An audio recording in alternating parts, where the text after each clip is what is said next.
यानंतर आत्ताची सर्वात मोठी बातमी येते पुण्यातून। पुणे रेल्वे स्टेशनच्या नामांतरावरून वाद निर्माण झालेला आहे। पुणे रेल्वे स्टेशनला श्रीमंत थोरले बाजीराव यांचं नाव द्या अशी मागणी भाजप खासदार मेधा कुलकर्णी यांनी केली आहे। तर पुणे शहराचा ऐतिहासिक वारसा लाभलेला आहे, त्यामुळे रेल्वे स्टेशनला थोरले बाजीराव यांचं नाव देण्याची मागणी त्यांनी केली आहे। तर पुणे रेल्वे स्टेशनला महात्मा ज्योतिराव फुले यांचं नाव देण्याची मागणी संभाजी ब्रिगेडनं केली आहे।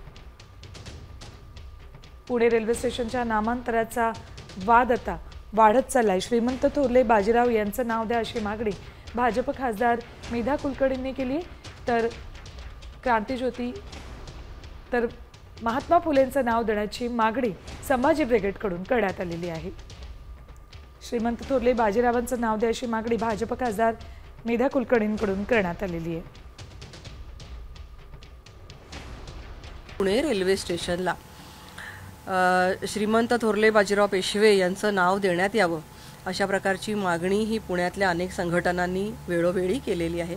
मी सुद्धा आज त्याचा पुनरुच्चार आजच्या मीटिंगमध्ये केला। या ठिकाणच्या ज्या काही सांस्कृतिक इतिहासाच्या ज्या काही पाऊलखुणा आहेत ह्या पुणे रेल्वे स्टेशनवर दिसल्या पाहिजेत याची आवर्जून मागणी, म्हणजे आता जे काही त्याचा जीर्णोद्धार होणार आहे किंवा रिनोव्हेशन होणार आहे यासाठी व्हावी अशा प्रकारची मी मागणी केली।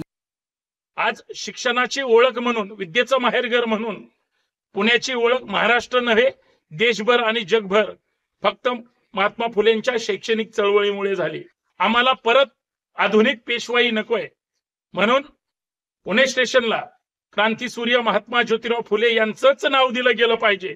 लवकरच बैठक सुद्धा घेऊ आणि परत एकदा हा लढा लढण्याचं काम करू, परंतु पुणे स्टेशनच्या त्या रेल्वे स्टेशनला क्रांतीसूर्य महात्मा ज्योतिराव फुले यांचंच नाव दिलं गेलं पाहिजे। तर पुणे रेल्वे स्टेशनचं नाव बदलण्यापेक्षा तिथे सोयीसुविधा आहेत का हे भाजपच्या खासदार मेधा कुलकर्णी आणि मुरलीधर मोहोळ यांनी पाहावं अशी टीका ठाकरे गटाचे नेते वसंत मोरेंनी केली आहे। तसंच पुणे रेल्वे स्टेशनवरून अनेक मुली देखील गायब झाल्याचा आरोप वसंत मोरे यांनी केला।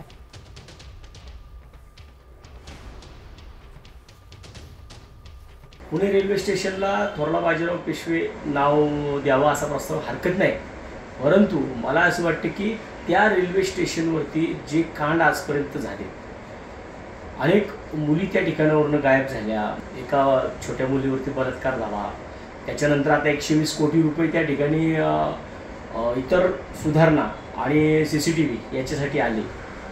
नावं देण्यापेक्षा मला वाटतं की त्या रेल्वे स्टेशनचं पहिल्या सुधारणा बघाव्यात।